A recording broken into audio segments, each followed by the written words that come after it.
The Senate will come to order. Mr. Majors, would you please call the roll? Senators Aguilar, Baumgardner, Carroll, Cook, Crowder, Donovan, Garcia, Grantham, Guzman, Heath, Hill, Hodge, Holbert, John, Johnston, Jones, Kafalis, Kerr, Lambert, Lundberg, Marble, Martinez-Humanic, Merrifield, Neville, Newell, Roberts, Scheffel, Scott, Sonnenberg, Stedman, Tate, Todd, Ulibarri, Woods.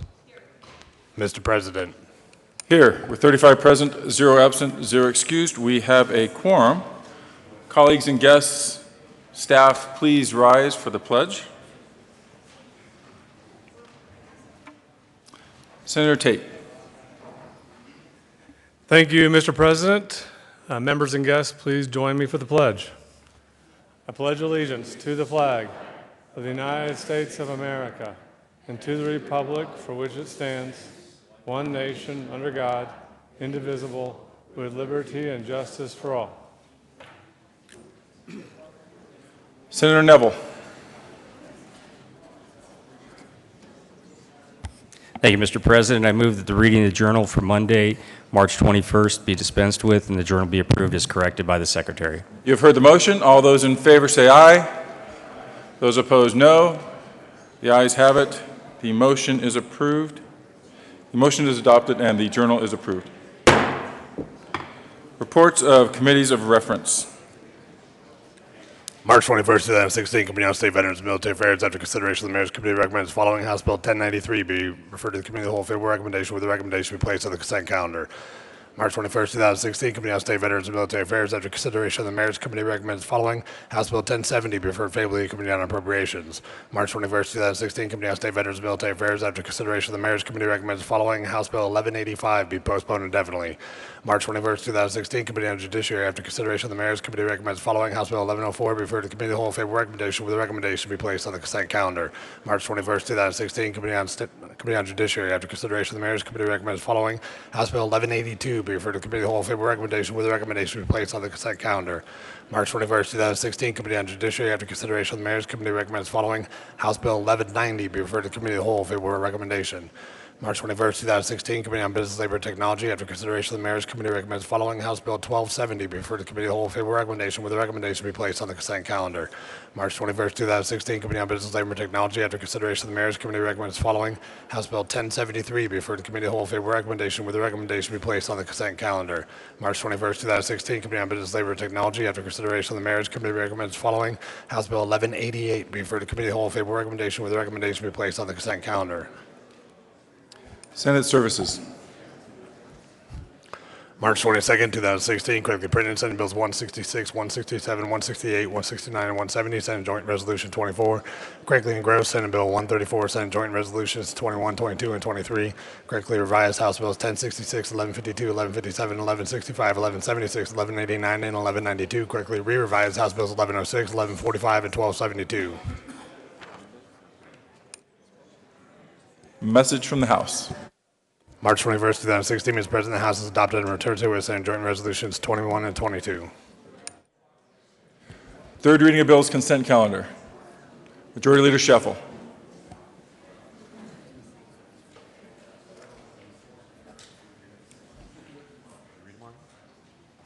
Mr. Majors, would you please read the titles of all the bills on the third reading of bills consent calendar?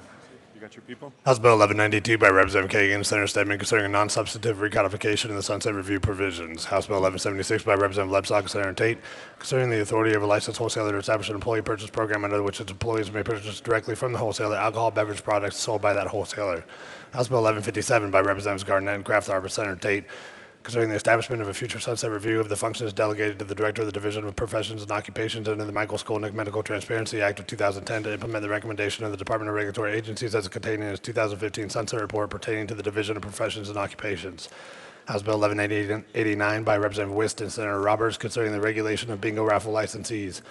Senate Bill 134 by Senators Heath and Garcia and Representatives Danielson and Kagan, concerning professional licensing for military veterans in certain professions. Mr. Majority Leader. Thank you, Mr. President. I move the Senate adopt all the bills listed on the third reading of bills for final passage consent calendar, which includes House Bill 1192, House Bill 1176, House Bill 1157, House Bill 1189, and Senate Bill 134. You have heard the motion. Is there further discussion on any of the bills on the third reading of bills consent calendar? Seeing none, are there any no votes on any of the bills?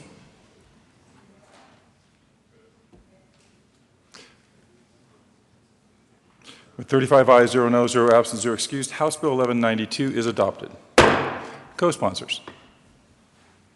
Senator Newell.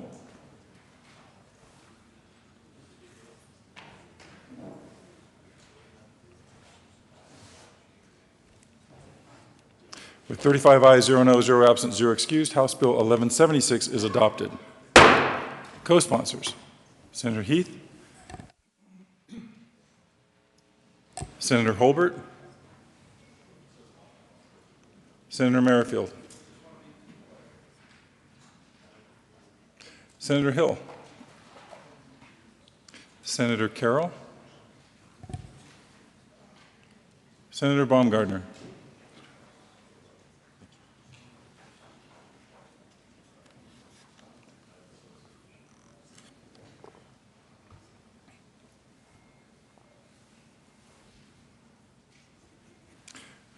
with 35 ayes, 0 noes, 0 absent, 0 excused, House Bill 1157 is adopted.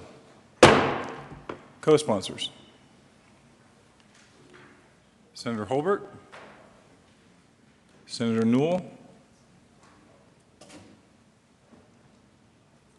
Senator Woods,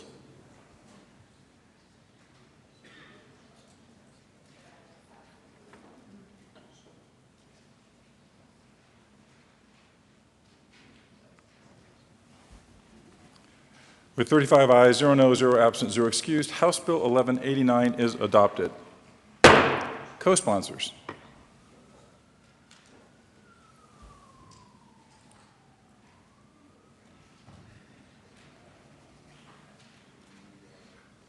with 35 ayes, 0 noes, 0 absent, 0 excused, Senate Bill 134 is adopted. Co-sponsors: Senator Koufalis, Senator, can't see you behind the floral array. Oh, Senator Aguilar, Senator Newell, Senator Donovan, Senator Lundberg, Senator Woods, Senator Tate, Senator Holbert, Senator Sonnenberg, Senator Roberts, Senator Crowder, Senator Scott, Senator Lambert, Senator Cook, Senator Baumgardner. Second wave. Minority Leader Guzman, Senator Scheffel, Senator Carroll, Senator Johnston, Senator Martinez-Humenick, Senator Ulibarri, Senator Jones,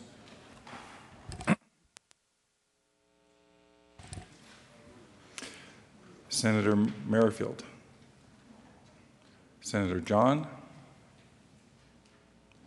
Senator Hodge, Senator Todd, Senator Kerr, Senator Tate, Senator Grantham,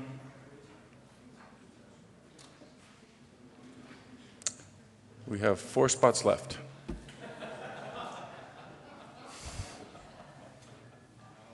Senator Neville, 2 spots left, 3 spots left.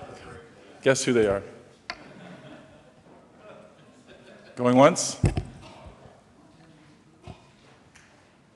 Senator Marble?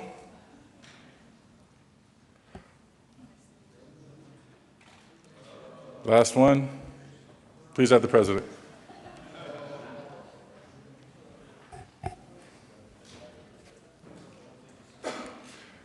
Third reading of bills, final passage. Mr. Majors, would you please read the title to House Bill 1066? House Bill 1066 by Representative Rubin, Senator Newell, concerning an habitual domestic violence offender. Senator Newell. Thank you, Mr. President. I move House Bill 1066 on third and final reading and ask for an aye vote. Is there further discussion? Seeing none, the motion before the body is the adoption of House Bill 1066. Are there any no votes? Senator Hill? Senator Neville?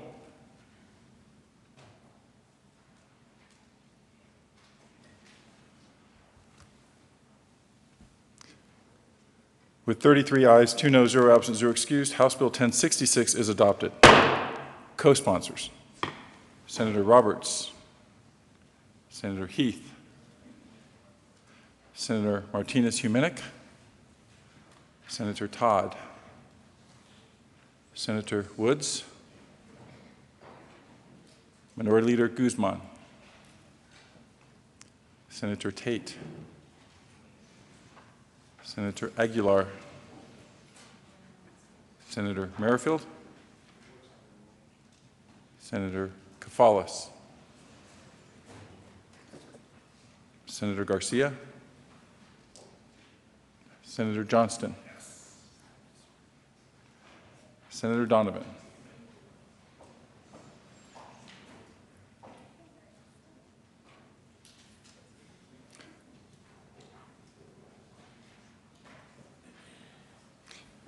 Mr. Majors, would you please read the title to House Bill 1165? House Bill 1165 by Representatives Becker, Kay, and Landgraf, and Senator Crowder concerning statutory changes based on the recommendations of the report of the 2013-15 Colorado Child Support Commission. Senator Crowder. Thank you, Mr. President. I move House Bill 1165 for third reading and final passage and ask for an aye vote. Thank you. Is there further discussion? Seeing none, the motion before the body is the adoption of House Bill 1165. Are there any no votes? Senator Sonnenberg.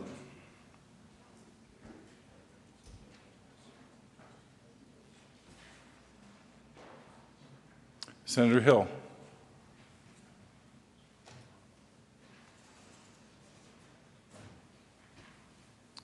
With 33 ayes, 2, Senator Neville.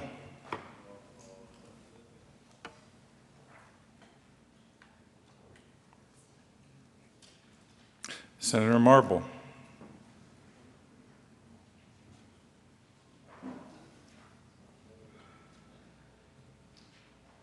With 31 ayes, 4 noes, 0 absent, 0 excused, House Bill 1165 is adopted. Co-sponsors: Senator Ulibarri, Senator Todd, Senator Kerr, Senator Newell, Senator Kafalis, Minority Leader Guzman, Senator Heath, Senator Merrifield,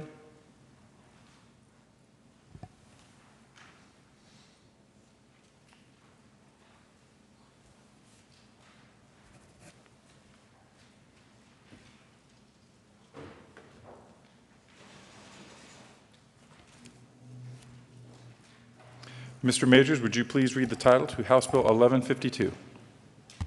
House Bill 1152 by Representative Foot and Senator Cook concerning the authority of the Department of Corrections to distribute medication. Senator Cook. Thank you, Mr. President. I move House Bill 1152 on third reading and final passage and ask for an aye vote. Is there further discussion? Seeing none, the motion before the body is the adoption of House Bill 1152 on third reading and final passage. Are there any no votes?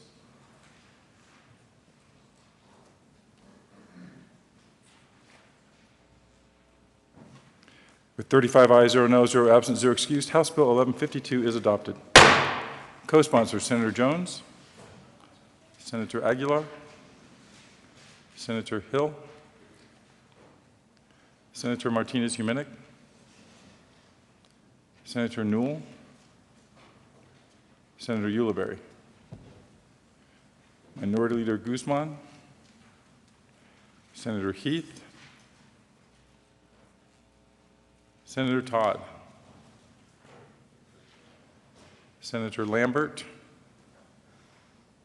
Senator Grantham, Senator Kafalis,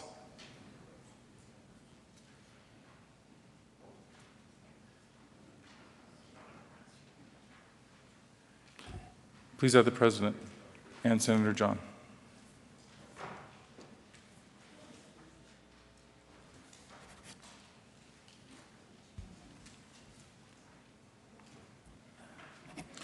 General orders. Senator Sonnenberg, did you want to be added as a co-sponsor? Or did you want to run the committee of the whole? Senator Sonnenberg will be added as a co-sponsor to House Bill 1152.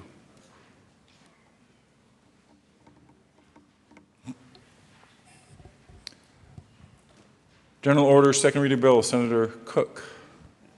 Thank you, Mr. President. I move the Senate resolve itself into the committee of the whole for the consideration of general order, second reading of bills, consent calendar. You've heard the motion. All those in favor say aye. Opposed, no. The ayes have it. The Senate will resolve itself into the committee of the whole for the consideration of general orders, second reading of bills, consent calendar. Senator Cook will take the chair.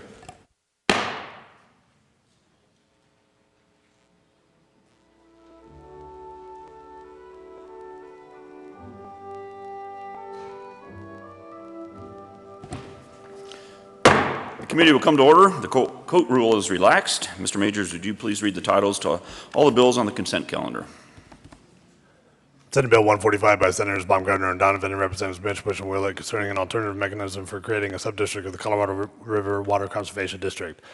House Bill 1184 by Representative Rankin and Senator Grantham concerning the administration of money that is required under existing law to be transferred from the high cost support mechanism to the broadband fund.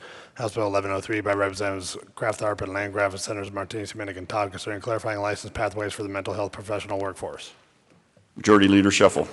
Thank you, Mr. Chairman. I move that the committee adopt the bills listed on the general order second reading of bills consent calendar, which includes Senate Bill 145 and its associated Agricultural and Natural Resources and Energy Committee report, House Bill 1184 and its associated Appropriations Committee report, and House Bill 1103. Ask for an aye vote. Is there any discussion on the committee's report? The motion for the body is the adoption of all the reports to the bills on the general order, second reading of bills, consent calendar. All those in favor say aye. Opposed, no. The ayes have it, and the reports are adopted.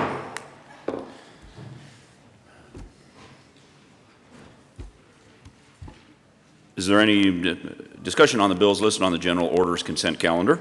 Seeing none, motion from the body is the adoption of all the bills on the general order second reading of consent calendar. All those in favor say aye. Opposed, no. The ayes have it, and the bills are adopted.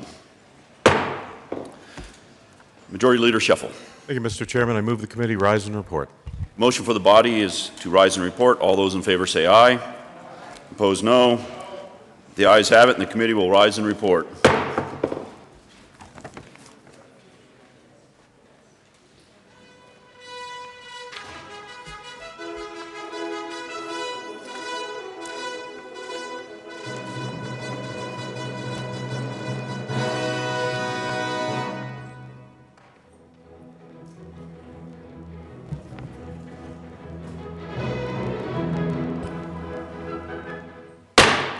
The Senate will come back to order. Senator Cook. Thank you, Mr. President. The committee has met and had a number of bills under consideration. Mr. Majors, would you please read the report? March 22nd, 2016, Mr. President, the committee holds a report is under consideration of the following tax bills, being second reading thereof, makes following recommendations thereon.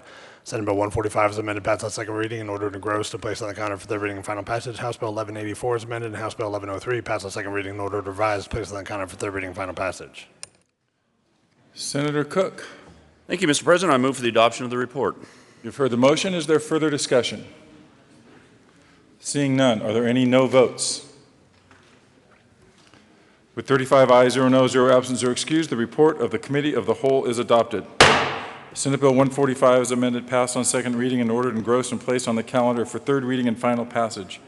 House Bill 1184 is amended. House Bill 1103 passed on second reading and ordered revised and placed on the calendar for third reading and final passage. General orders, second reading of bills. Senator Cook. Thank you, Mr. President. I move the Senate resolve itself into the Committee of the Whole for consideration of general order, second reading of bills. You've heard the motion. All those in favor say aye. Those opposed, no. The ayes have it. The Senate will resolve itself into the Committee of the Whole for the consideration of general orders, second reading of bills. Senator Cook will take the chair.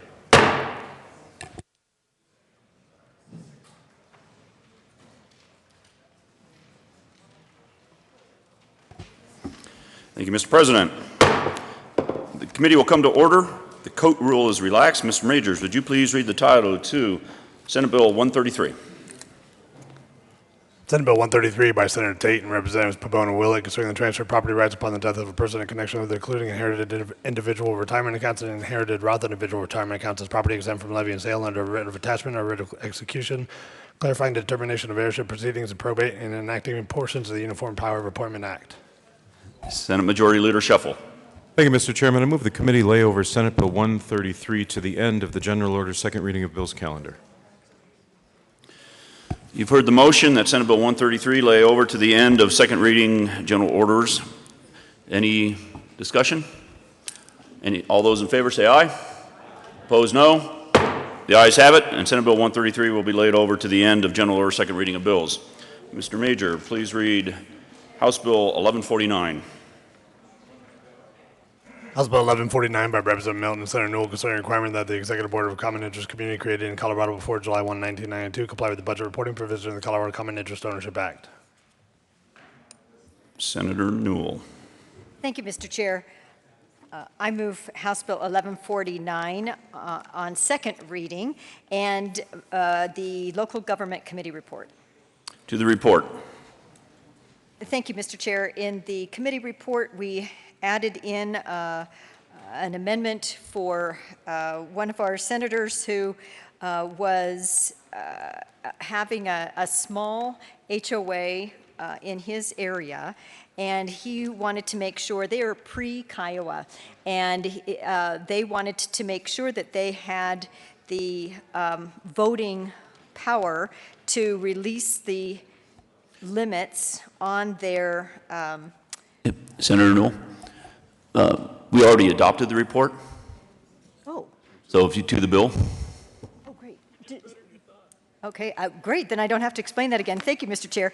Mr. Chair, did we adopt or move, did I move any amendment? Do I have to withdraw any amendment, or? You can move it again. But I don't need? You don't have to, we didn't vote on this. Okay, but then do I need to withdraw it then? Okay, then I don't. We will be into Senatorial 5.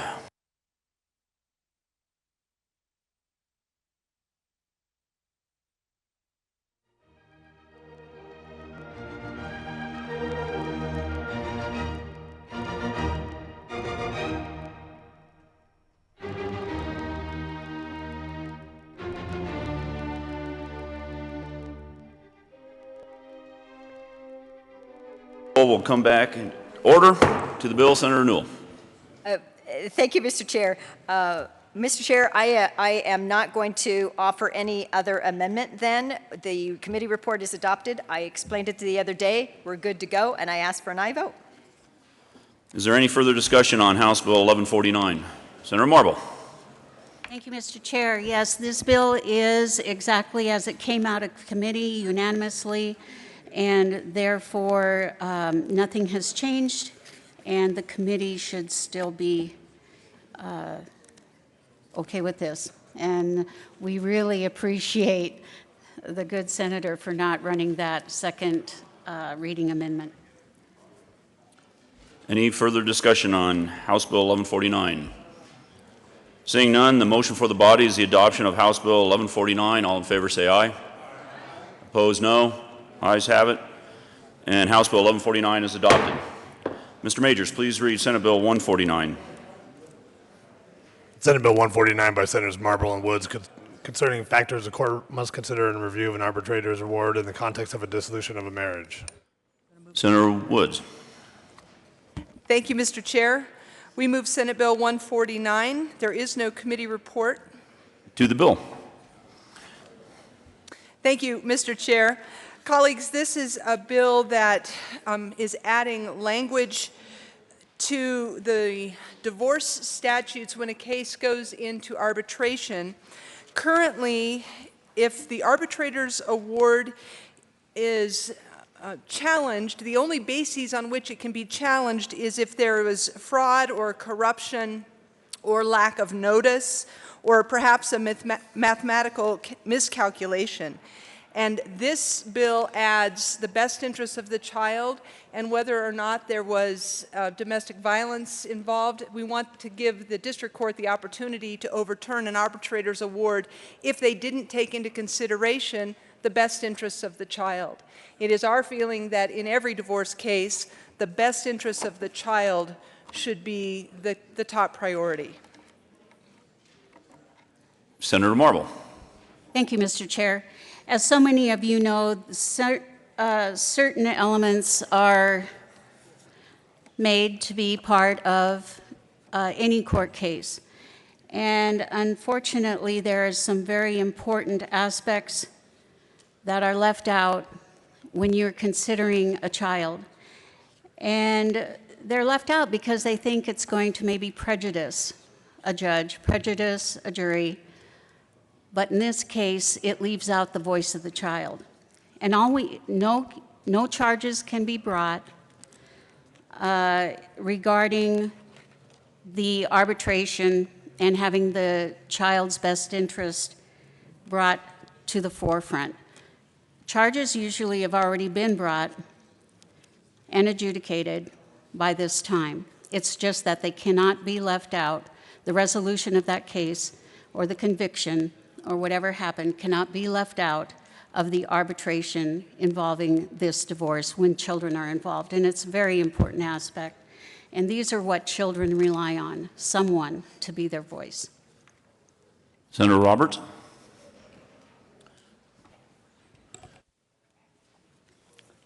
Thank you, Mr. Chair. I have a question for either bill sponsor, but usually when arbitration is sought, it's to reduce costs and speed up time and that sort of thing. The question I have is, failed to consider the best interest of the child is such a broad category that I'm wondering, is it, if it's not, how do you mean that if it's not been considered by an arbitrator? So in other words, does an arbitrator's award have to mention the best interest of the child? Because otherwise, to me, it seems like there's not much reason for parties to use an arbitrator because it's so broad. You could always raise that issue and send it to court, and it's a de novo hearing, so that means you start right back from the beginning. So are there some sideboards to the best interest of the child that you can describe?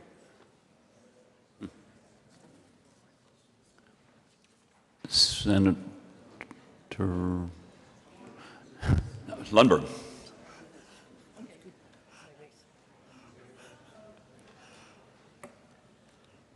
Thank you, Mr. Chair. I would just want to jump in from this perspective, and that is best interest of the child is not an arbitrary term. That is a term that's rather specifically defined in statute, and I would not characterize it as broad a brush as the question inferred, as much as it is referring to specific statutory definitions of what we or previous legislatures have determined to be that factor when a court does have to consider something they're doing that is concerning a child, and so I'm a little confused as to the question really being as broad as it appeared to be within the question. Senator Roberts. I'm actually not sure how to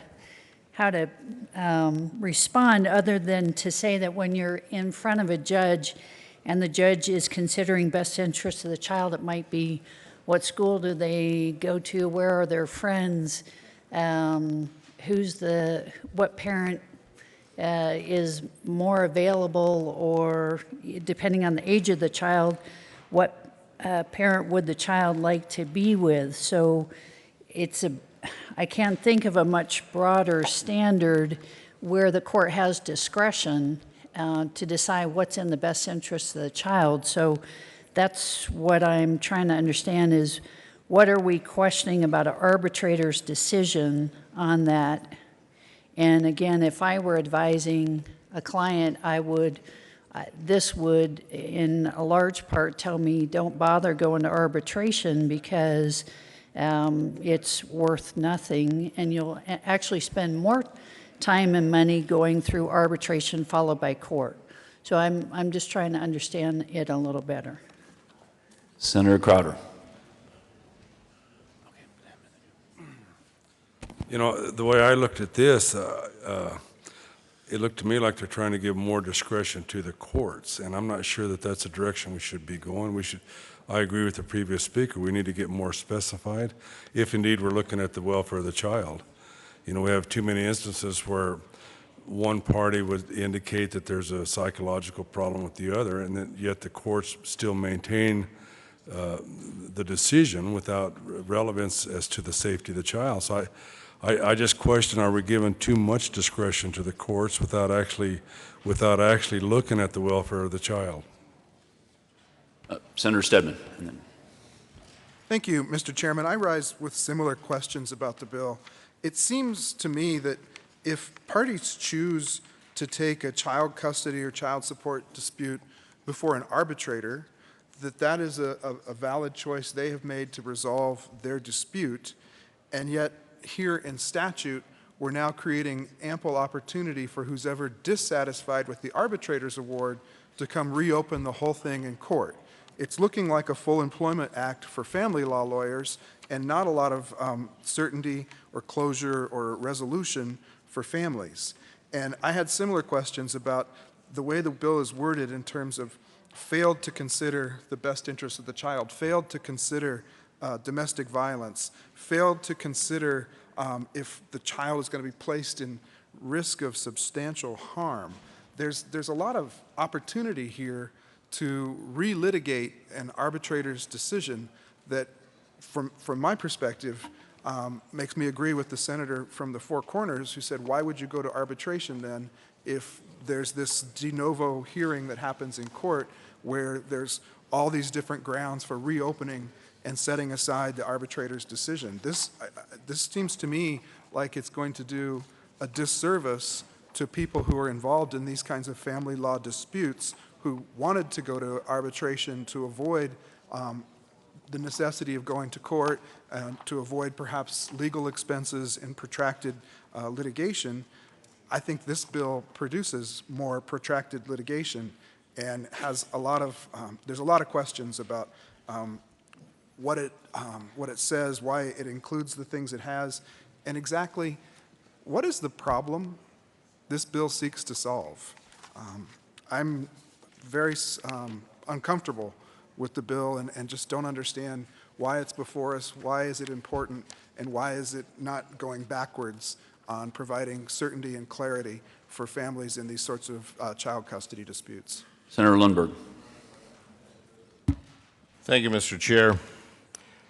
Well, I'm quite comfortable with the bill because I believe it does provide adequate safety valves for when the arbitration didn't get it right. And it's not saying you can open it up anywhere, but it is specifying, if I'm reading this bill correctly, two very specific areas that are critically important, vitally important. And yeah, maybe it will create a little more effort and more expense for that divorce proceeding. I agree. But if the factors are the best interest of the child and domestic violence issues, I believe that we should, you know, I've attempted to run some bills concerning the divorce process and have discovered that it's a very difficult process to get everybody to agree to something. And what this does is puts a safety valve in place for those vitally significant areas of the best interest of the child and where there are domestic abuse issues concerning.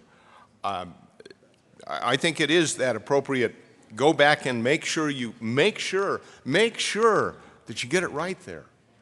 I don't think this should be just a fast track so as to dispense with the proceeding. No, we are talking about people's lives, and most significantly, we're talking about those who normally are the big losers in every divorce, and that's the kids.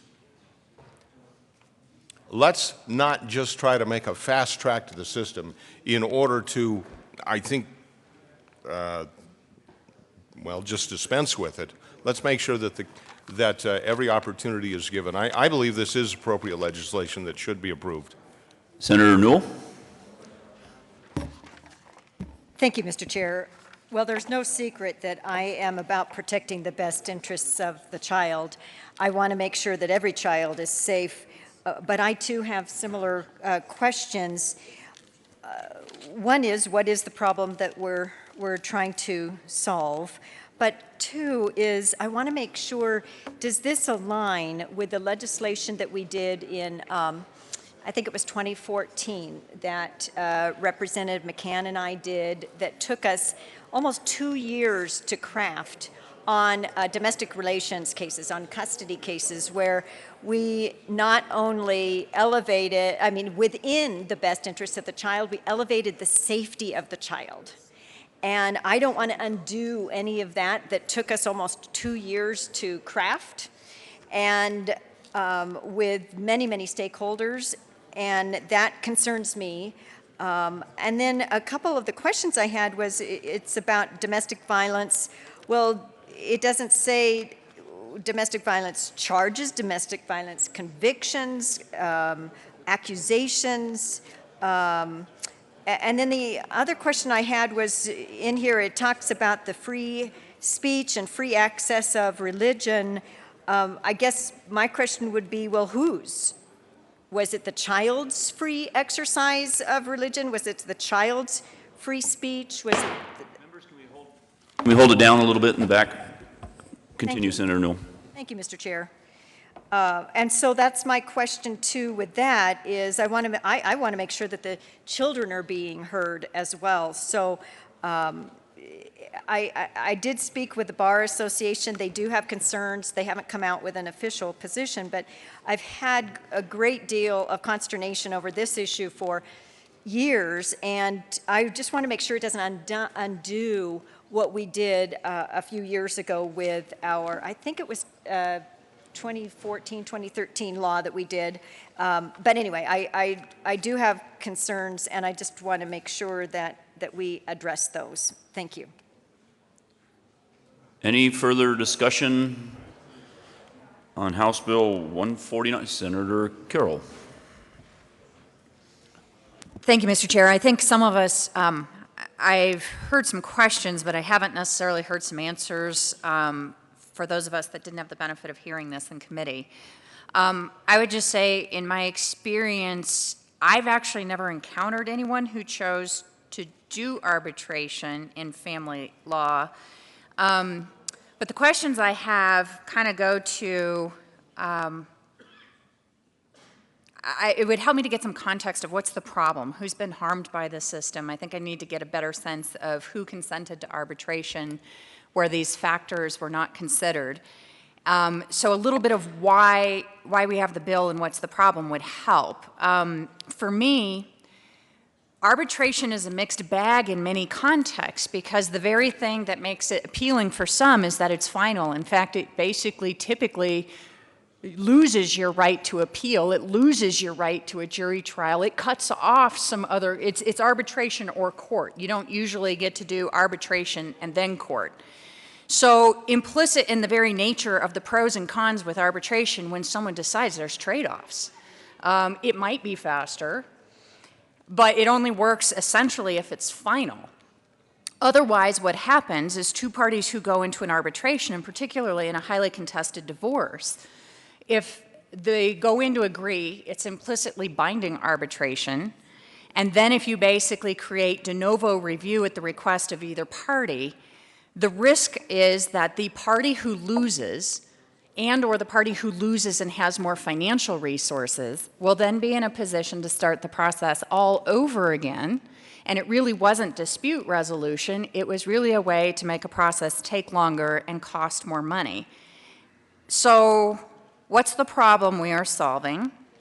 If we create de novo review for arbitration in this context, then I think it's fair to say we should create de novo review for arbitration in every context because other people might appreciate those appellate rights or those jury trial rights as well.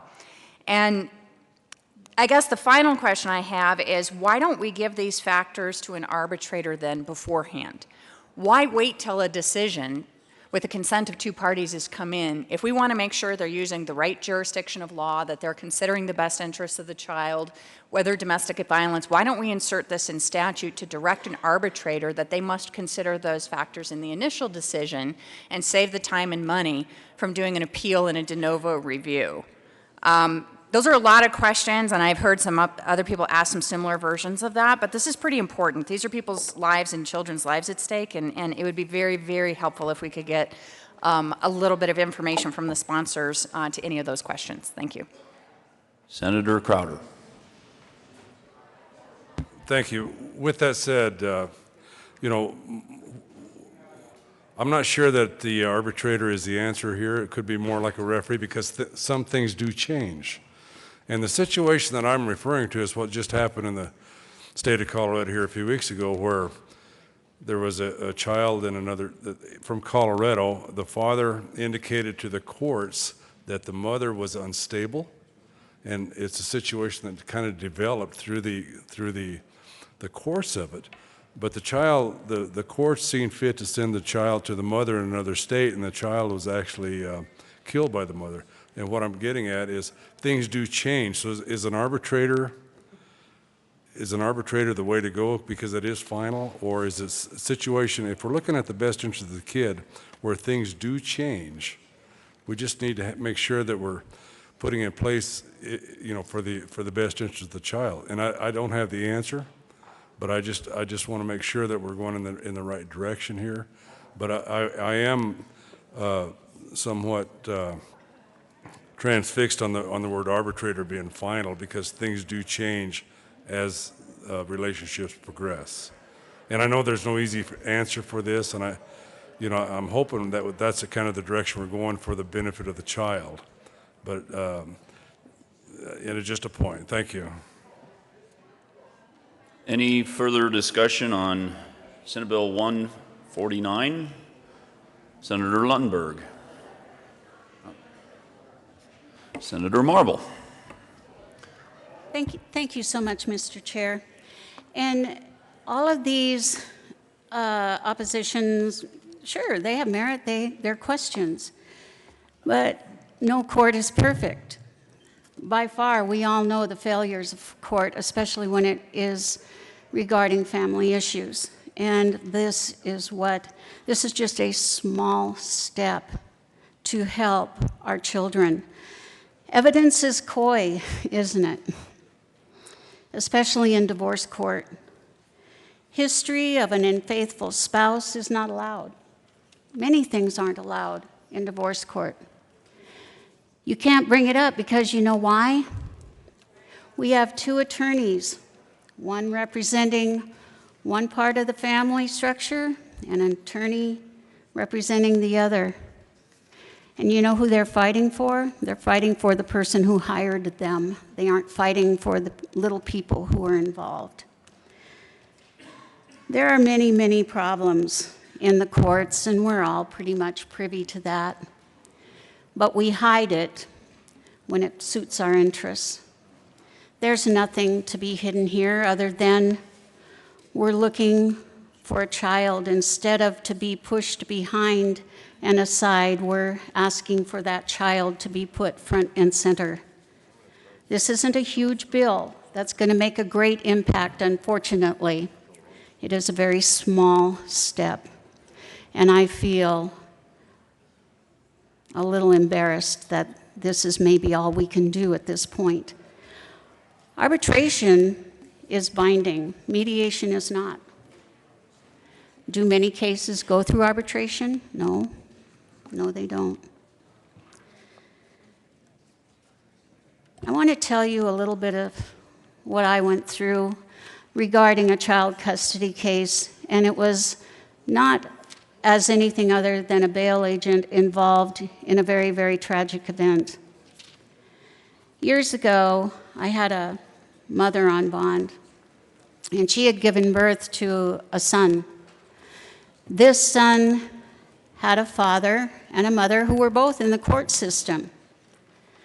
Okay, how are you going to level that out? The court saw the mother as being heinous and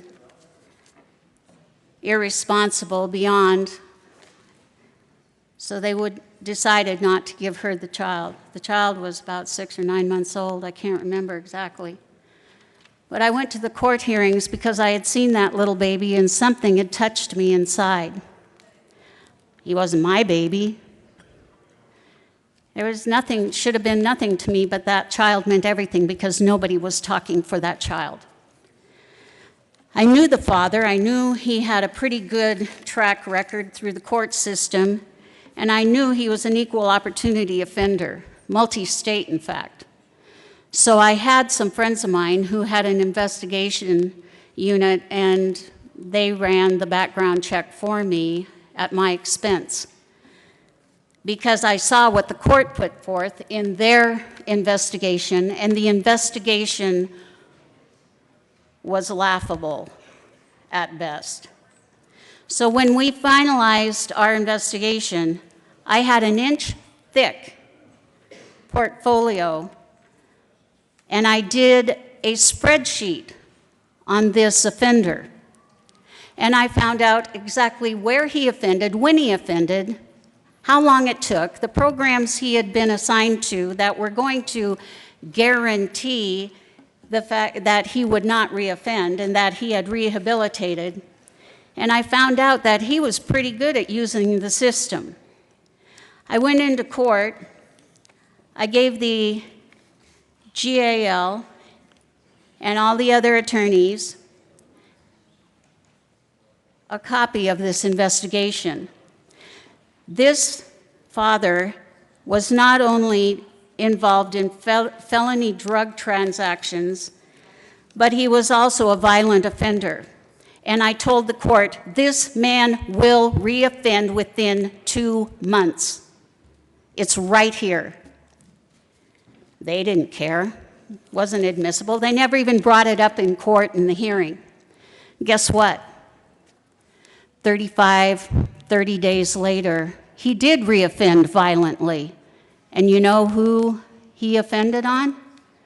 His baby son. His baby son, who had no voice in court.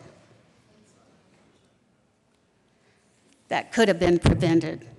And that was my reason for running this bill, even though the small step this is. And I am embarrassed by what this bill does not do.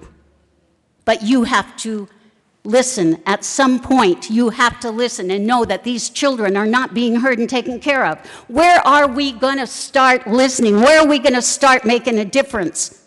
If this isn't it, you come up here and you tell me what is. I have seen too many of these things happen in my 19 and a half years of being a bail agent and a CASA volunteer. You come up here and you tell me, where would you start? I want to know. These cases are going through and slipping through the cracks every day. And what do? Nothing. Nothing. We argue logistics. We argue things that really don't matter to the child. But we think they matter to the system and they matter to the adults. This bill does not say that an adult in the arbitration and having these brought up, that extra charges will be brought upon them. I know that we talked to groups who have, there was no opposition to this bill. But they came up and yes, they did have questions. Will charges be able to come forth? No, they won't, because of what is brought up. Usually these are already arbitrated and they have convictions, and this is what usually starts out the divorce process. So think about it. If we aren't going to start here, where? What are you going to do? All of us. This is so little. So little. And I'm just asking, what are we going to do? Senator Lundberg.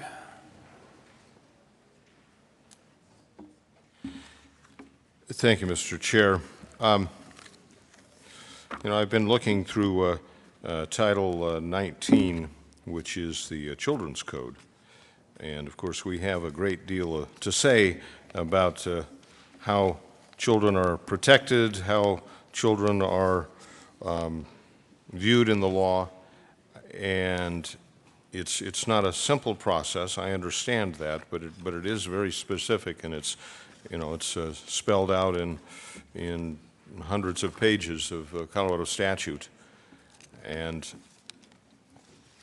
yet when it comes to an arbitration, which is meant to be a, you know, fast track of the legal process, yeah, I believe that we should make every effort to get it right and to make sure it's gotten right. And that's what I see in Senate Bill 149 is that focused attention. And I say focused because it doesn't just open it up. It opens it up to those very specific points that ensure that the final adjudication for the dissolution of the marriage is as good as can possibly be when it comes to the children. In my opinion, when you're talking about a divorce proceeding with children, that really is the point. I believe the parents they're adults. They chose this, both this marriage relationship and then to dissolve it. But the ones who don't have a real say in it are the kids. And I believe it makes every amount of sense to ensure that this process does not leave them out in the cold at the end of the day. And it gives the court that final safety valve, if you will, to the process. I really am a little bit amazed that there would be much pushback on that.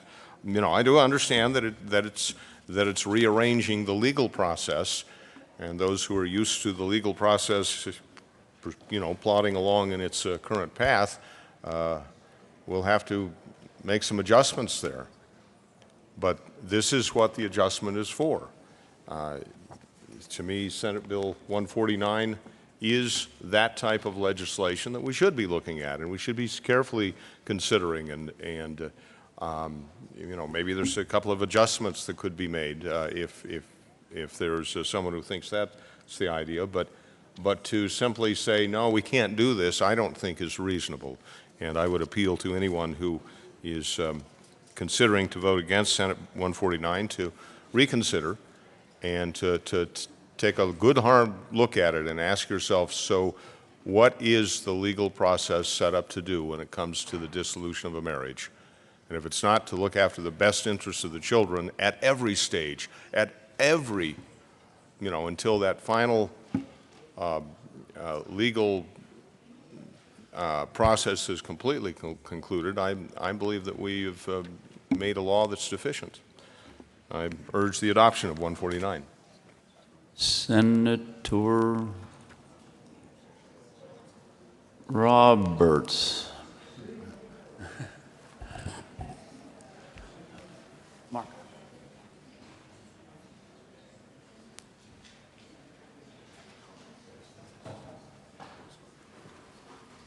Any further discussion on Senate Bill 149?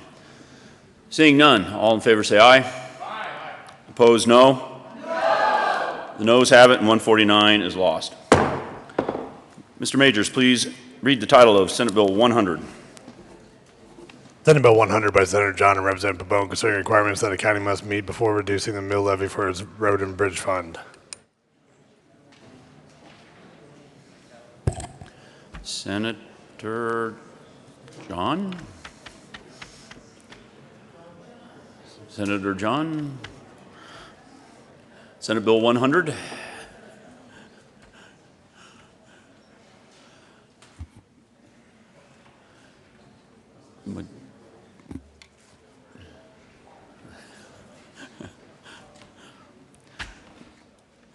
Senator John. My apologies. Thank you, Mr. Chair. And I move Senate Bill 100 and the committee report to Senate Bill 100. To the committee report. Thank you. The committee report really becomes the bill, and therefore I will talk about that because it was due to a lot of hard negotiations and work with the committee members. That's where all the hard work gets done. And so I want to talk about how this all came about in the very beginning because it does pertain to the committee report, which is the bill. So 40 years ago, the state established the authority of counties to assess a special levy for road and bridge costs. The law says property owners within the municipality should not be taxed twice for road and bridge expenditures. In 1970, the General Assembly mandated that the revenue be split between the counties and then going back to the cities so that they also got road and bridge dollars. It was a mandate, and it says in statute that it's required. Well, when the economy's doing great, the funds are up, and then the economy doesn't do so great, and sometimes the funds are down. And we totally understand that the counties will then sometimes have to adjust the mill, which is what has happened. And so the cities have really lost out on a lot of money that would have gone to their road and bridge funds, and that is the discussion that we're wanting to have. And that is the reason for the strike below committee report, because it says, at least if you're going to lower that mill, you know, the cities have a budget just like the counties do. So at least if you're going to lower the mill, tell the cities during their budget process that there's a potential that you will lower the mill. And then the second thing that we did in the bill was to say, you know, this is a discussion. It was obvious in committee that there's things that we need to work through. And so in committee, we have said that it will go to the TLRC during the interim. And the very specific direction that the TLRC, the things that they will talk about, were actually put in there. So specifically, the TLRC shall consider input from the counties, municipalities, interested stakeholders, and the public on the process which the road and bridge mill levy is reduced, and the proposal to resolve any issues pertaining to the issues from the reductions. And so that's why it's going to the TLRC, because it does need further discussion. And those are the two things that the bill is now doing. I ask for your support. I think it's an issue that we have worked very hard on. It's been an issue between the cities and counties for many, many years, and something that I think we made good progress on in committee. So with that, I would ask for an aye vote. Senator Scott, discussion on the Transportation Committee report. Thank you, Mr. Chair. And I just wanted to affirm that we worked with Senator John in the committee and prior to the committee, of course, discussing ways to get the counties and the cities to sit down and chat about this. And we felt that the TLRC was a good measure and that was probably the best option. So I would urge an aye vote. Any further discussion? Seeing none, the motion for the body is the adoption of the Transportation Committee report. All those in favor say aye. Aye. Opposed, no. Ayes have it, and the Transportation Committee report is adopted. To the bill. Senator John.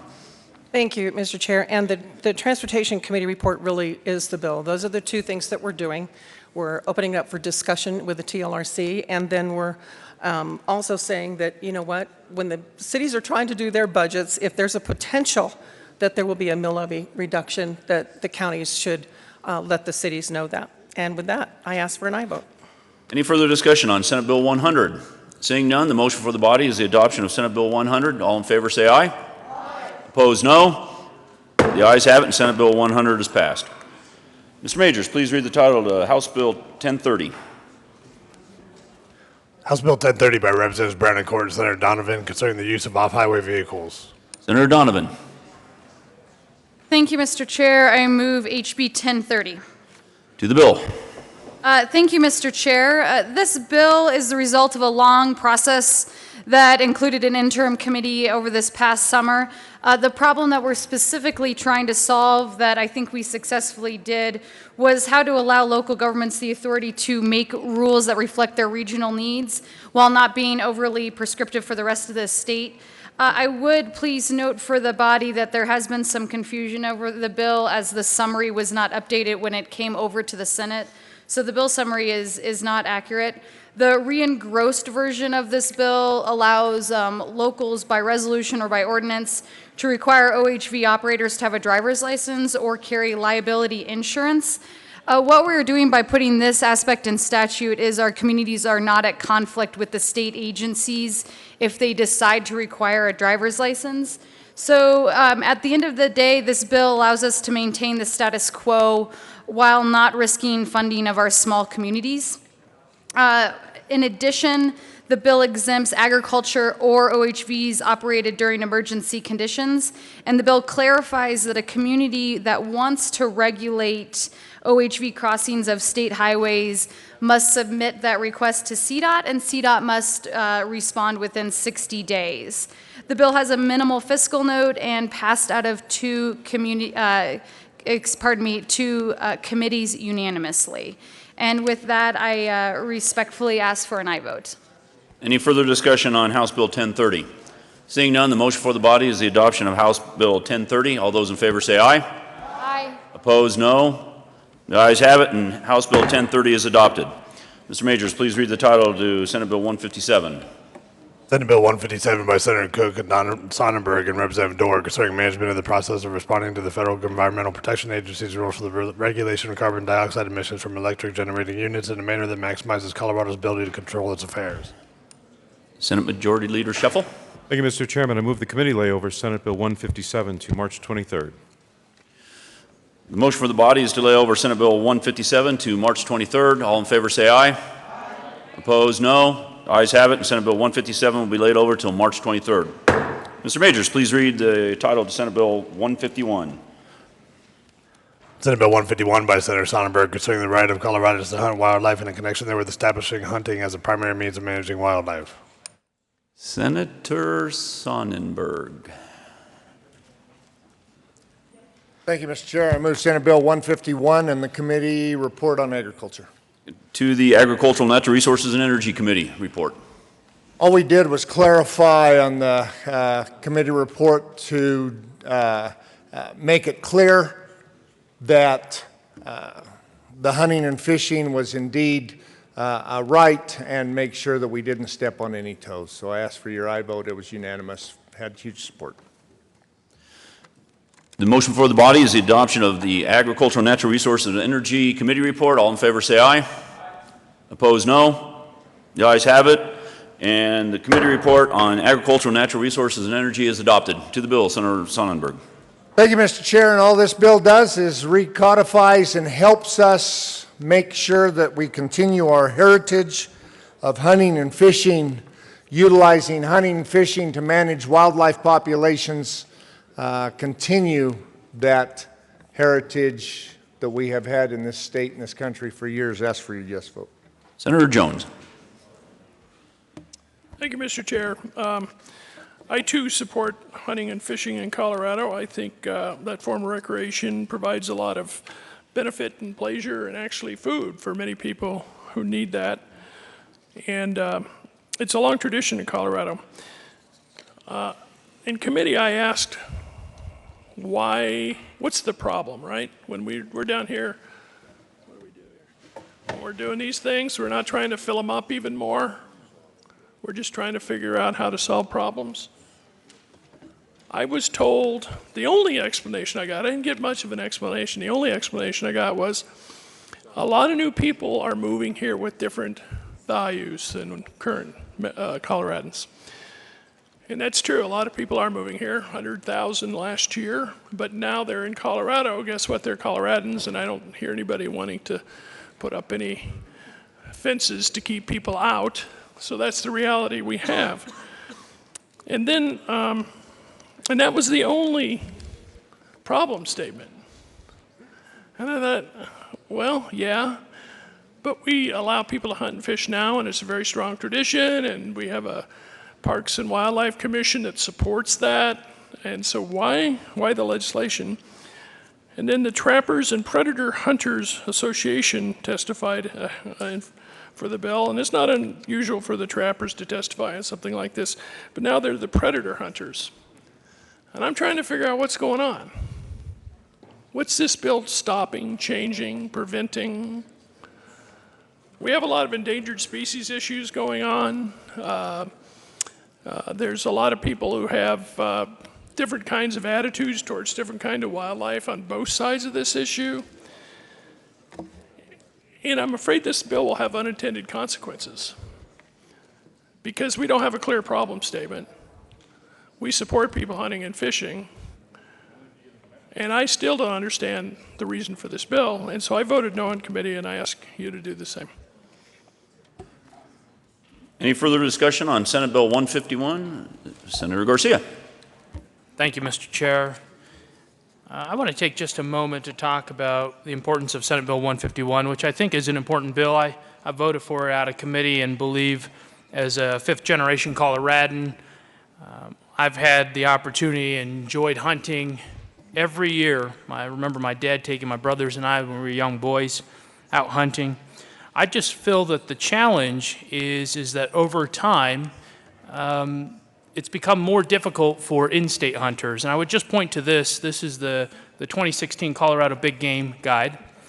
You know, as I testified in committee, I feel like there's an aspect, and we have a responsibility as a General Assembly to ensure that we're taking care of Colorado hunters, that Colorado's hunters have preference. And I think that there has been a shift over time, unintentionally, to roll out the red carpet for out-of-state hunters, which they absolutely have their role in place. But if you look at this today for filling out your tags and the process and the cumbersome process, it only just makes sense that you would have to have someone who could direct you through this process. I would also add that, you know, it just makes sense for the department to have more of a process to cater to out-of-state hunters. I don't know if you're familiar, but in the Field and Stream recently, they wrote about some of the best states for non-resident out-of-state hunters. Colorado was mentioned. And maybe that might just point to the fact that if you're applying today as a resident in Colorado to hunt for big game, for elk this year, the cost for a resident is $30. It's pretty good. If you're an out-of-state hunter, it's $469 plus a $10 habitat stamp.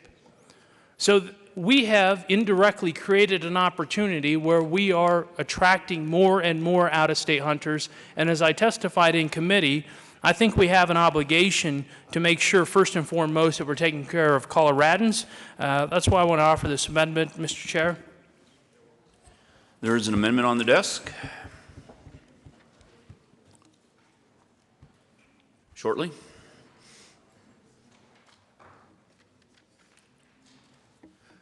Thank you. Mr. Majors, please read Amendment L003. Amendment L003, Senator Garcia.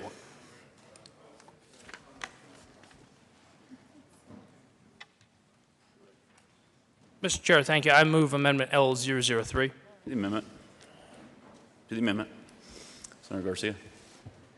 To the amendment. Didn't you read it? You read it, right? Amendment printed bill, page 2, line 11, after the period adds the wildlife of Colorado is the property of the people of Colorado, and therefore Colorado shall have priority in hunting and taking wildlife. Senator Garcia. Thank you, Mr. Chair. Mr. Chair, as I just noted, so I move amendment, I think we've moved Amendment L003, but if not, I move Amendment L003. The amendment. Thank you, Mr. Chair. Mr. Chair, I just want to note that I think this is extremely important in Colorado, and I recognize the good work that the Senator has done on working on this bill. As I said, I supported it in committee. I believe there's some great common ground. But there is a fundamental difference if we are rolling out the carpet for out-of-state hunters. They definitely have a place in Colorado. We want to make sure that we welcome in Colorado. But to make the process more cumbersome every single day through methods like this and through the department, we're going to find opportunities where we're decreasing. And a matter of fact, we have heard in the Joint Ag Committee testimony from the department that over time we have had a decrease in Colorado in youth hunters. we see a challenge in this state. So I would offer this amendment, think it's favorable, ask for your support. Any further discussion on L00? Senator Holbert. Thank you, Mr. Chairman. I have a concern about L003, and having many times applied for limited draw licenses, especially for deer. Now, all licenses are conducted by drawing.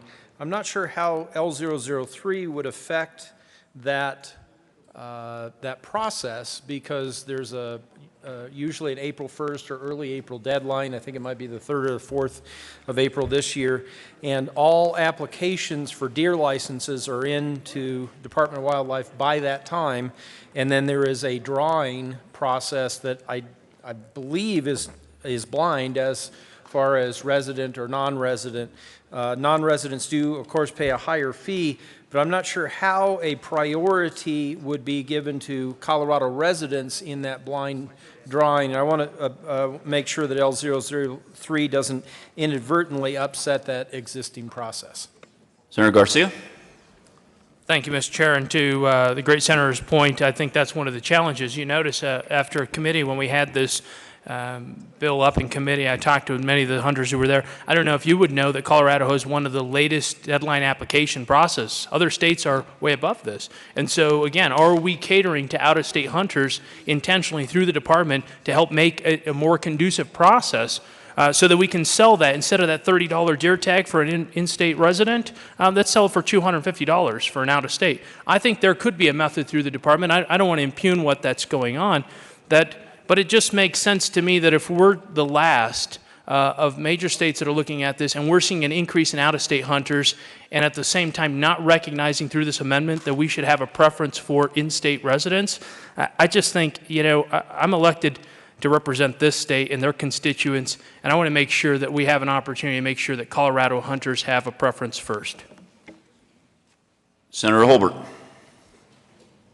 Thank you, Mr. Chair. Well, we have a legislative declaration here that is not necessarily setting policy for the department or division, but in this case, I struggle to see how we would, how the division would create a weighted system based on the same date deadline. How would the department, the division, manage around state residency versus non-residency, taking into consideration that the number of resident licenses and non-resident licenses would be outside of our control?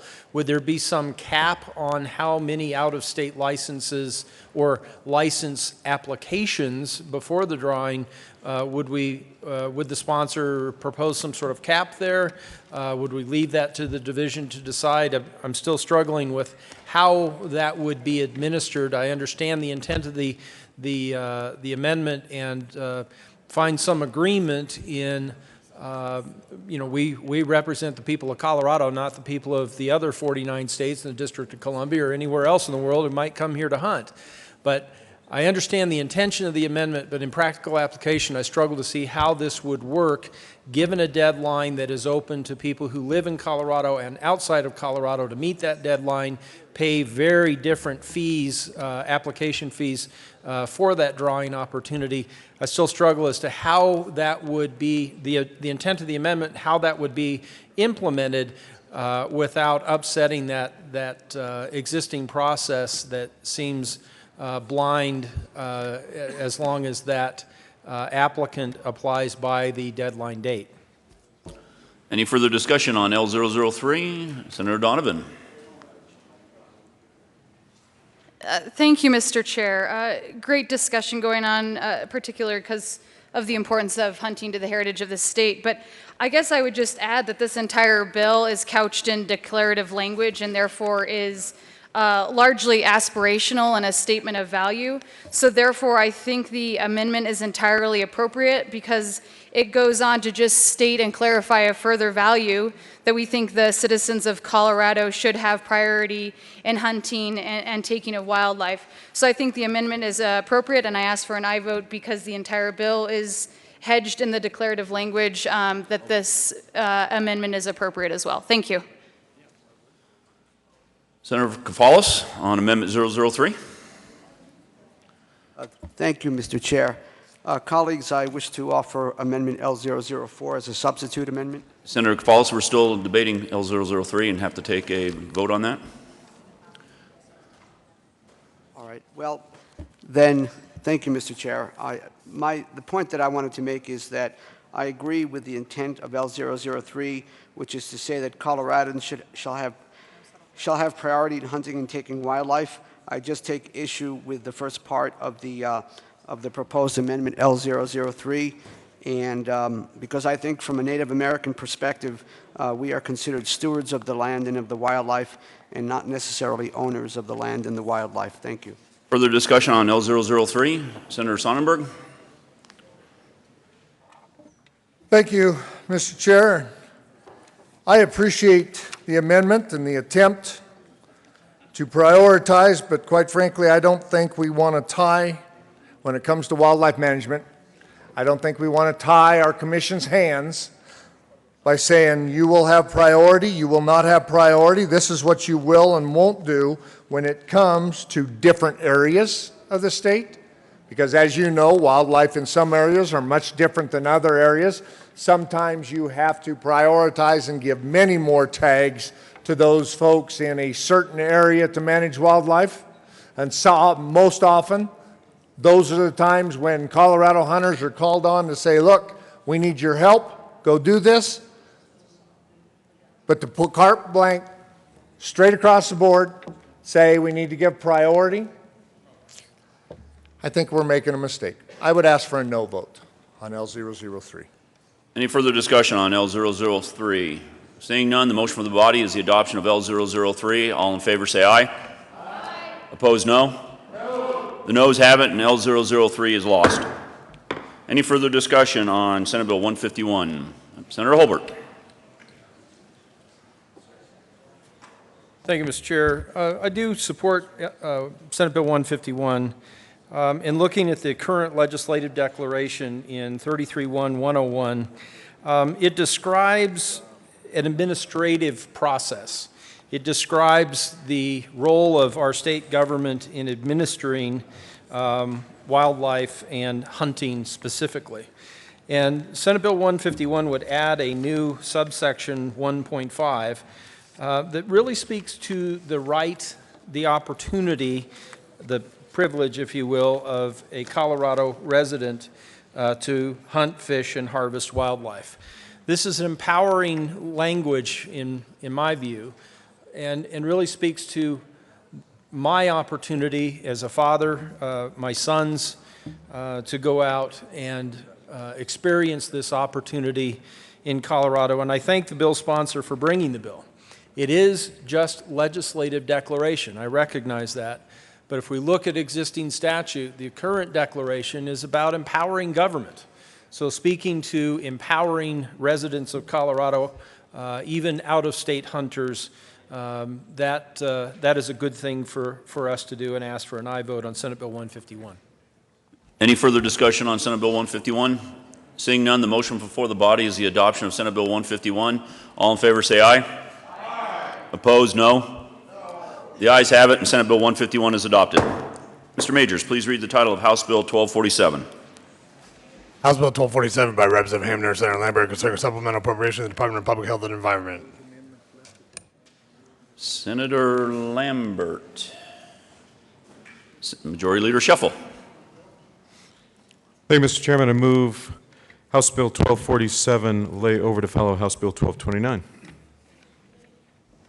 You've heard the motion to lay over House Bill 1247. 47, thank you. To the end of House Bill 1229. All those in favor say aye. Aye. Opposed, no. The motion is adopted, and House Bill 1247 will lay over after 1229. Mr. Majors, please read 1229. House Bill 1229 by Representative Reagan, Senator Stedman, concerning modification of the means of repayment for certain ongoing financial obligations incurred by the state in order to fund capital construction projects for state-supported institutions of higher education. Senator Stedman. Thank you, Mr. Chairman. I move House Bill 1229. There are no committee reports. To the bill, Senator Stedman. Thank you. This bill is carrying on behalf of the Joint Budget Committee. It actually addresses a rather pressing problem with regard to some certificate of participation obligations we have that we're financing higher ed capital construction projects. The COPs are backed up by FML revenues, federal mineral lease monies, and those have not been coming in as abundantly as was once projected, and we have a shortfall in this FML revenue fund. House Bill 1229 merges together the revenue fund with the reserve fund, allowing reserves to be used for the next COP payment that's actually due in just a couple weeks, and we needed to get this bill to the governor's desk in time for that fund to have sufficient revenue to make that payment. That's the purpose of the bill, and I ask for an aye vote. Any further discussion on House Bill 1229? Seeing none, those all in favor say aye. Aye. Opposed, no. The ayes have it, and House Bill 1229 is adopted. Mr. Majors, please read the title of House Bill 1247. House Bill 1247 by Representative Hamner, Senator Lambert, concerning supplemental appropriation to the Department of Public Health and Environment. Senate Majority Leader Shuffle. Thank you, Mr. Chairman. Move that House Bill 1247 lay over to follow House Bill 1098. The motion before the body is to lay over House Bill 1247 to follow House Bill 1098. All in favor say aye. Aye. Opposed, no. The ayes have it. And House Bill 1247 will lay over after House Bill 1098. Mr. Majors, please read House Bill 1098. House Bill 1098 by Representative Lawrence, Senator Newell, concerning updates and provisions related to school discipline reporting. Senator Newell. Thank you, Mr. Chair. I move House Bill 1098 and ask for a favorable vote. It passed unanimously in the House. It passed unanimously in Education. It's a cleanup bill to school discipline reporting, which basically permits the Division of Criminal Justice to share the relevant juvenile information regarding to school discipline, but only in an aggregate form and without the permission of the Department of Human Services. And I ask for an aye vote. Any further discussion on House Bill 1098? Seeing none, the motion for the body is the adoption of House Bill 1098. All in favor say aye. Aye. Opposed, no. Ayes have it, and House Bill 1098 is adopted. Mr. Majors, please read the title of House Bill 1247. House Bill 1247 by Representative Hamner, Senator Lambert, concerning a supplemental appropriation to the Department of Public Health and Environment. Majority Leader Shuffle. Majority Leader Shuffle. Hey, Mr. Chairman, I move the committee lay over House Bill 1247 to the end of the general order second reading of bills calendar. You've heard the motion to lay over House Bill 1247 to the end of general order second reading of bills. All in favor say aye. Opposed, no. Ayes have it, and House Bill 1247 will lay over to the end of general order second reading of bills. Mr. Majors, please read the title of Senate Bill 133. Senate Bill 133 by Senator Tate and Representatives Pabon and Willett, concerning the transfer of property rights upon the death of a person in connection therewith, including inherited individual retirement accounts and inherited Roth individual retirement accounts as property exempt from levy and sale under a writ of attachment or writ of execution, clarifying determination of heirship proceedings in probate, and enacting portions of the Uniform Power of Appointment Act. Senator Tate. Thank you, Mr. Chair. I move Senate Bill 133 and the committee report from Judiciary. To the Judiciary Committee report. Thank you, Mr. Chair. In the committee, we amended the bill by striking Section 2 of the bill related to IRAs. We also added in a Section 10 related to comments from the Colorado Uniform Powers of Appointment Act. And lastly, we added a clause related to limitations related to the Colorado Uniform Fraudulent Transfers Act. So we struck one part of the bill and added two others. And at this time, I have an amendment as well.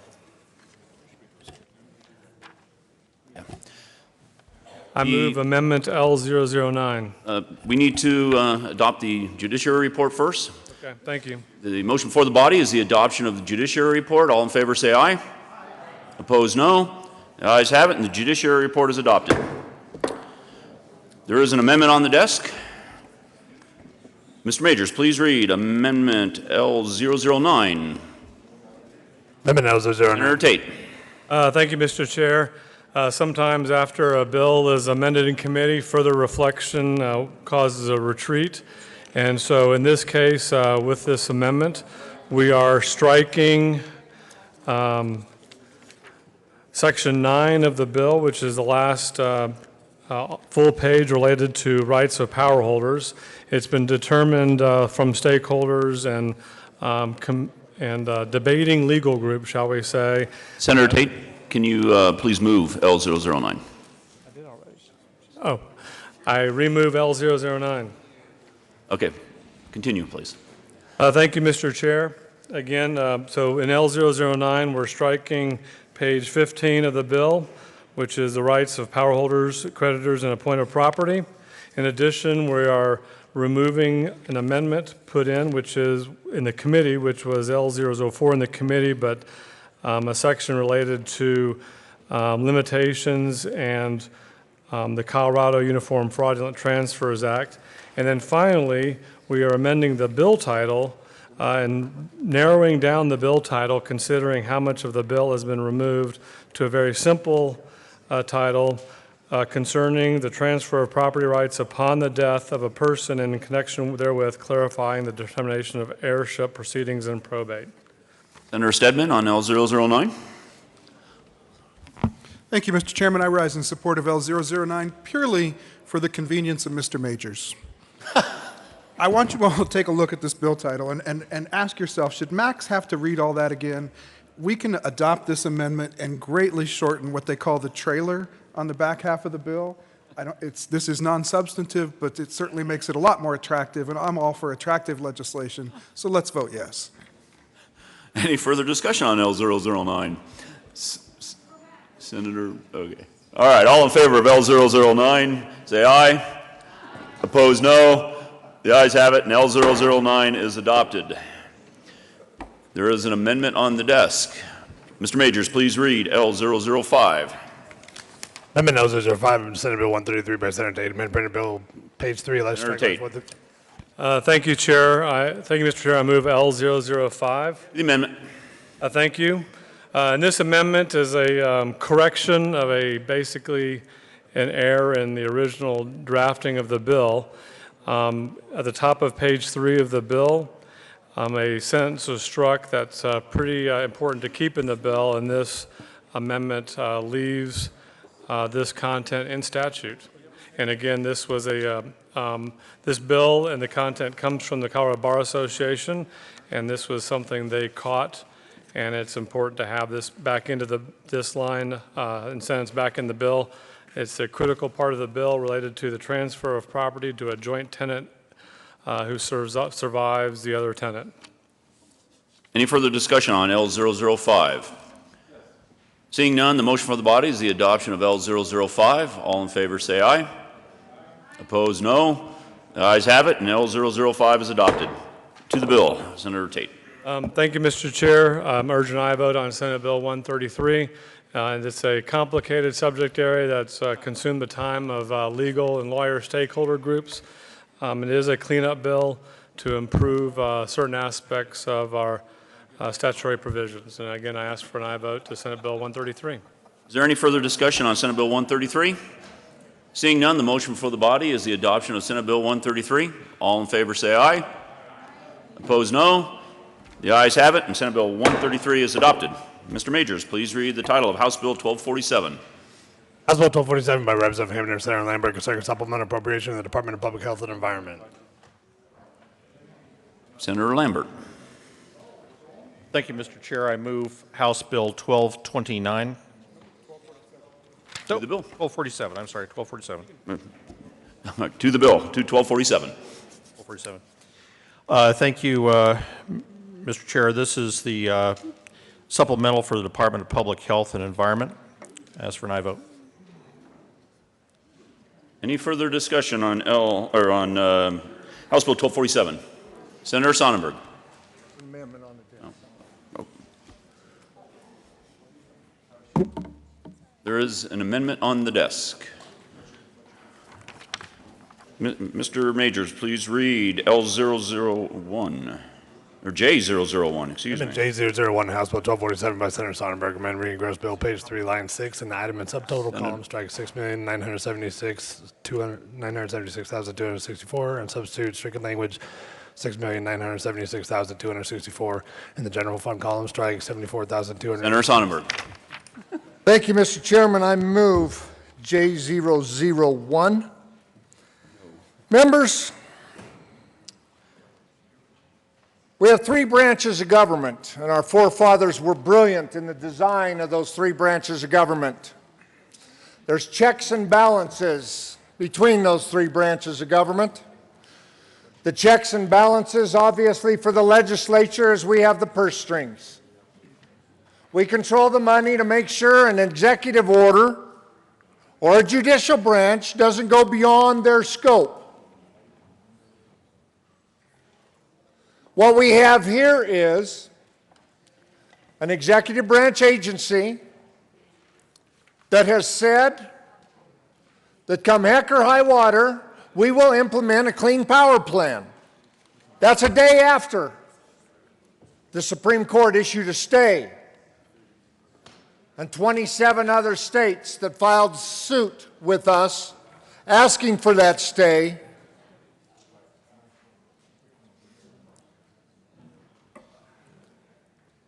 What this amendment does, members,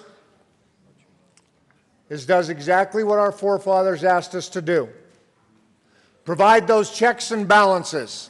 And for those checks and balances, we need to take the money away from what is being spent to implement a clean power plan, even though the Supreme Court issued a stay. The Supreme Court issued a stay, and there were a couple of reasons they issued a stay. One of them was they had to find the potential, the great potential, of having irreparable harm done to the people of Colorado and those other states that filed the suit. They saw that. They saw that in such a way they issued a stay, and the stay said, you are not to implement the Clean Power Plan, the EPA, until all the judicial processes have gone through. So we shouldn't be implementing it either, and we shouldn't be wasting taxpayer dollars at trying to implement this. That's why this amendment is important. This amendment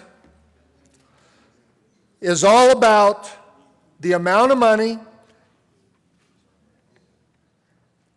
that we are spending to implement the Clean Power Plan, which comes from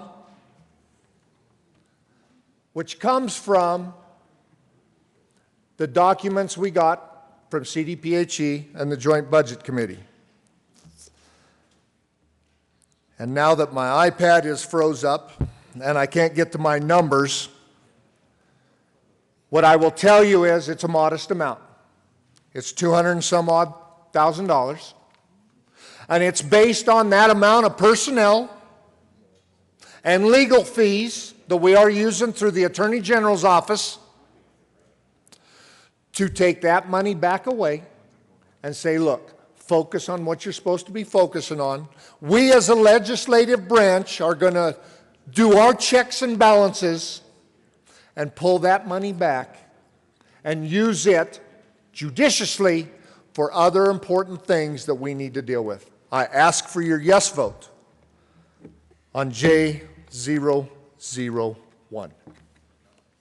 Any further discussion on J001? Senator Stedman. Thank you, Mr. Chairman. Colleagues, this bill is the supplemental appropriation bill for the Colorado Department of Public Health and Environment, and I ask for a no vote on the amendment. Any further discussion? Senator Neville. Thank you, Mr. Chair. Colleagues, I rise in support of Amendment 001 by my good colleague from the Plains. Folks, we have a problem in Colorado. We have a federal government that's out of control, and we have a state government that's being duplicitous in that lack of control. It's time that we use our power of the purse, and we appropriately strip this funding because The U.S. Supreme Court has already stated that with their stay, that this shouldn't continue on, and we shouldn't be spending money accordingly. So I am full support of 001. Any further discussion on J001? Seeing none, the motion before the body is the adoption of J001. All in favor say aye. Aye. Opposed, no. No. The noes have it, and J001 is lost. To the bill, Senator Lambert. Thank you, Mr. Chair. Members, you all have a copy of 1247 in your folders. You probably don't want to look at that because it's spreadsheets and it doesn't say anything about the bill. You all also have a copy of the read summary of all of the supplemental bills, which you've probably thrown out by now. But if you still have those, this is the last supplemental that we have scheduled to come through the Senate at this point. The description of all of the spreadsheets are in the supplemental narrative on page 45. And I just wanted to cover very quickly the technical changes that are included in this annual supplemental bill. There are technical vital records operating fund corrections. It includes an increase of $190,000 cash fund to correct a technical error.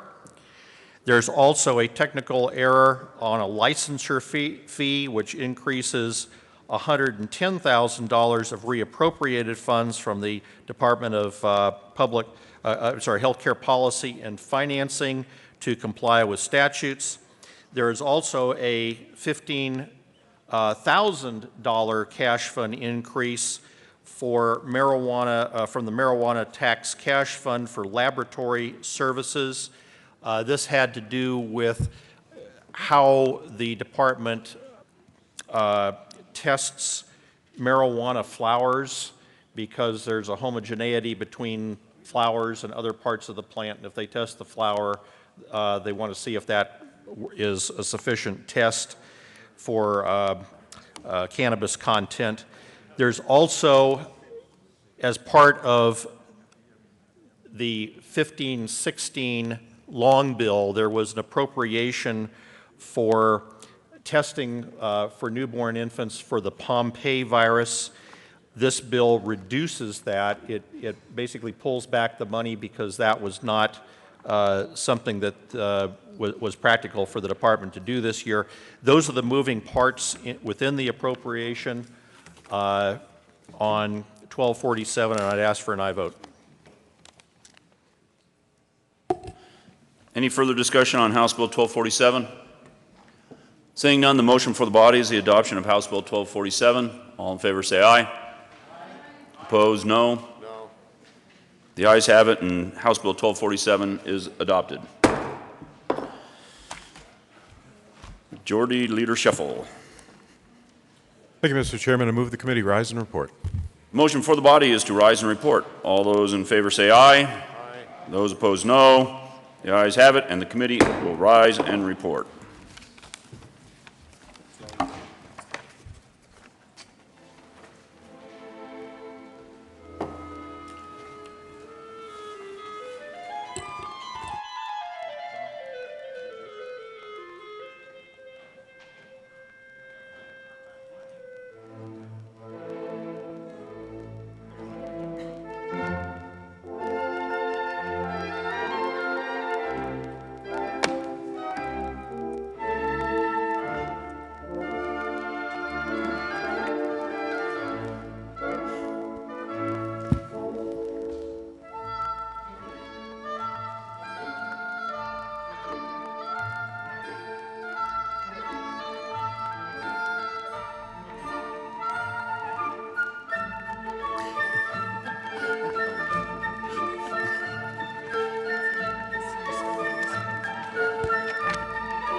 The Senate will come back to order.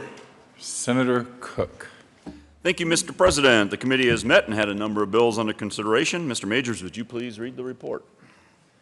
March 22nd, 2016, Mr. President, the Committee of the Whole believes the report is under consideration of the following attached bills being second reading thereof makes following recommendations thereon.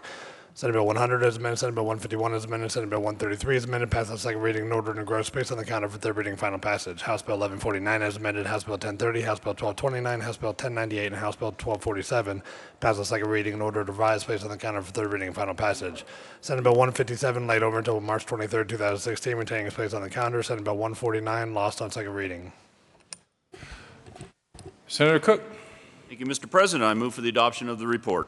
There is an amendment on the desk. Mr. Majors, would you please read Committee of the Whole Amendment 2? Committee of the Whole Amendment 2 to Senate Bill 151. Senator Garcia moved to amend the report of the Committee of the Whole show that the following. Senator Garcia.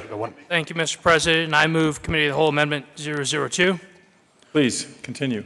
Thank you, Mr. President. As a Colorado hunter, I believe Amendment L002, allowing Coloradans to have priority over non-Colorado residents, does preserve the people's right of Colorado to hunt here in Colorado, and I'd ask for an aye vote. Is there further discussion on Committee of the Whole Amendment 2? Senator Sonnenberg. Thank you, Mr. President. As I said earlier, it's great to have priority for Colorado, and I agree we should have priority for Colorado hunters and fishermen, anglers. The problem arises if you tie hands of the commission, then we're going to have to do a different fee structure. And for those out-of-state hunters that have been subsidizing us in-state hunters, that will change.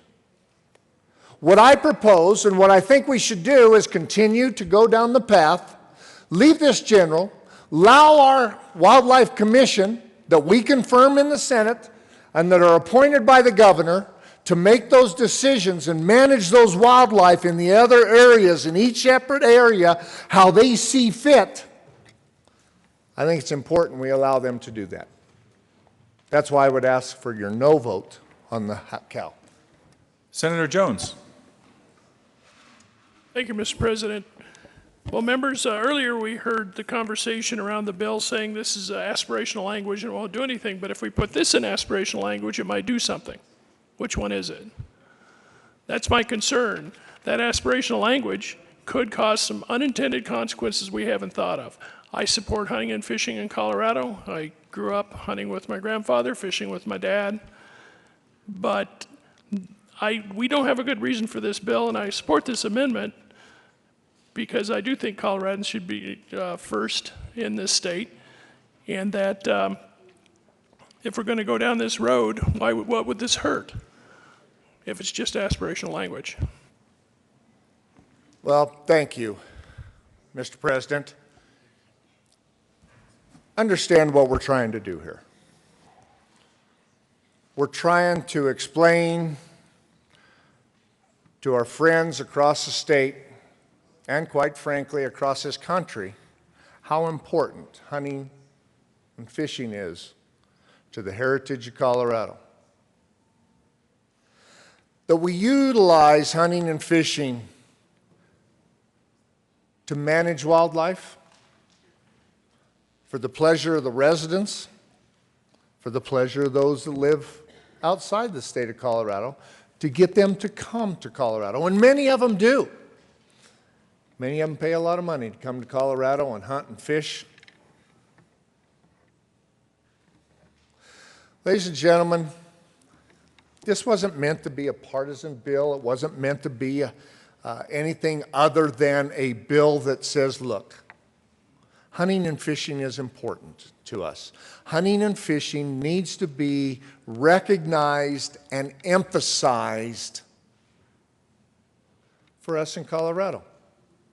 It needs to be important. What we're doing is saying it is important.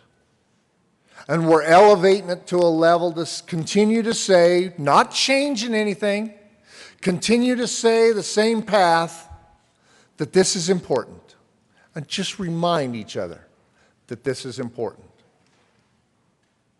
All hunting and fishing, out of state, Coloradans, and our Wildlife Commission that manages those and may need to do different things in different parts of the state have that flexibility. I ask for your no vote on the Committee of the Whole amendment. Is there further discussion? Seeing none, are there any no votes? Senator Holbert? Mr. Majority Leader? Senator Lundberg? Senator Woods? Senator Neville? Senator Cook?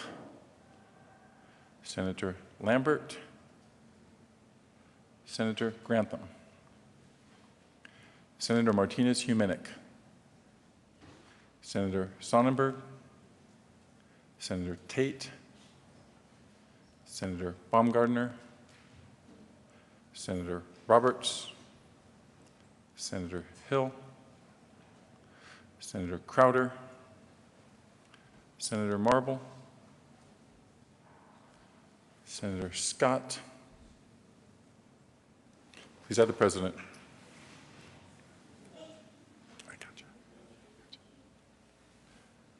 With 17 ayes, 18 noes, 0 absent, 0 excused, the amendment is lost. This takes us back to the report of the Committee of the Whole. Is there further discussion? Seeing none, are there any no votes? With 35 ayes, 0 noes, 0 absent, 0 excused, the report of the Committee of the Whole is adopted. Senate Bill 100 as amended, Senate Bill 151 as amended, Senate Bill 133 as amended, passed on second reading and ordered, engrossed, and placed on the calendar for third reading and final passage. House Bill 1149 as amended, House Bill 1030, House Bill 1229, House Bill 1098, House Bill 1247, passed on second reading and ordered, revised, and placed on the calendar for third reading and final passage. Senate Bill 157 laid over until March 23rd and retaining its place on the calendar. Senate Bill 149 lost on second reading.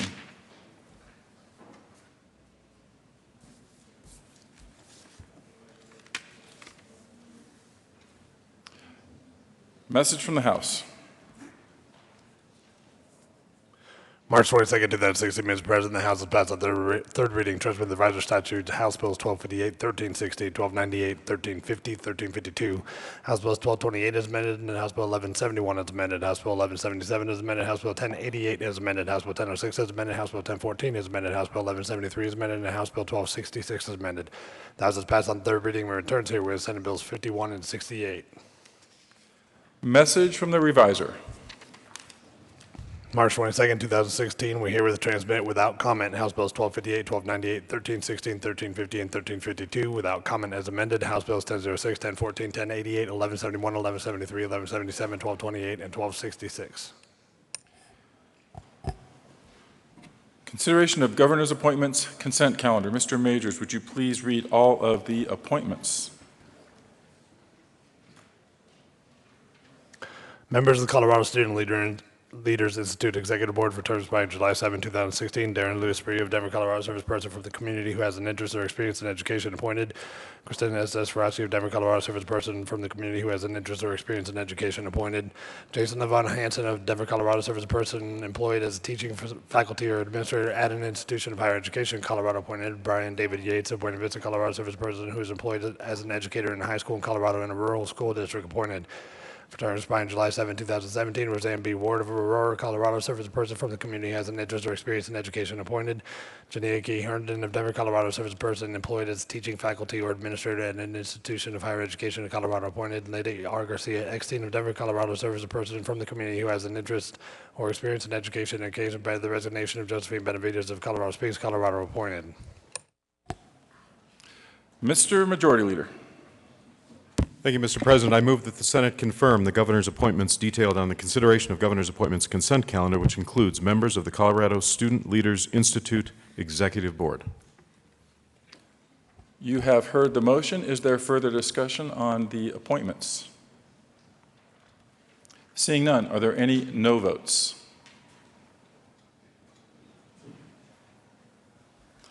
With 35 ayes, 0 no, 0 absent, 0 excused, Darren Lewis Spreeku, Christina Estes Ferracci, Jason Levon Hansen, Brian David Yates, Roseanne B. Ward, Janaea Key Herndon, and Letty R. Garcia Eckstein are appointed as members of the Colorado Student Leaders Institute Executive Board. Signing of bills. March 18, 2016, the President signed Senate Bill 121. The President signed House Bills 1033, 1038, 1046, 1061, 1082, 1083, 1085, 1122, 1144, and 1151. Delivery to the Governor. To the Governor for signature on Monday, March 21, 2016, at 4 o'clock p.m., Senate Bill 121. Announcements. Senator Newell.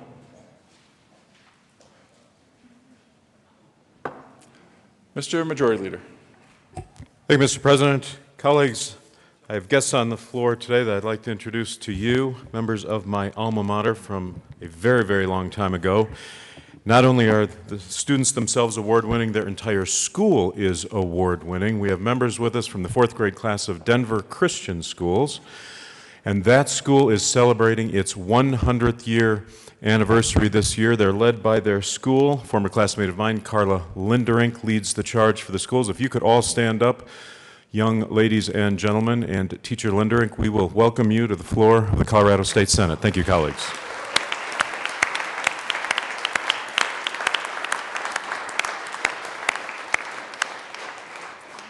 Would the Majority Leader care to reminisce about the founding class? How much did that cost me? Majority Leader Scheffel. I'm sorry, Mr. President, I was asking how much? The founding class.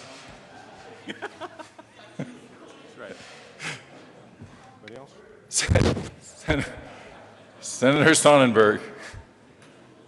Thank you, Mr. President. And I just wanted everybody to know that our majority leader was proud to be in the 4th grade 3 years in a row.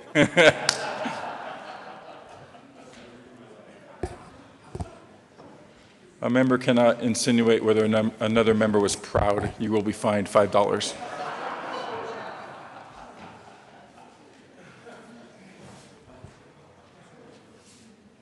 It's okay to say happy, though. Mr. Majority Leader. Thank you, Mr. President. It looks like there are no further announcements or introductions. In the absence of those, colleagues, we are going to keep the desk over because the barrage from the House continues. We will have to do business this afternoon. So with that, I move that the Senate recess to 1 p.m. this afternoon. You have heard the motion. All those in favor say aye. Those opposed, no. The Senate will, the ayes have it. The Senate will recess until 1 p.m.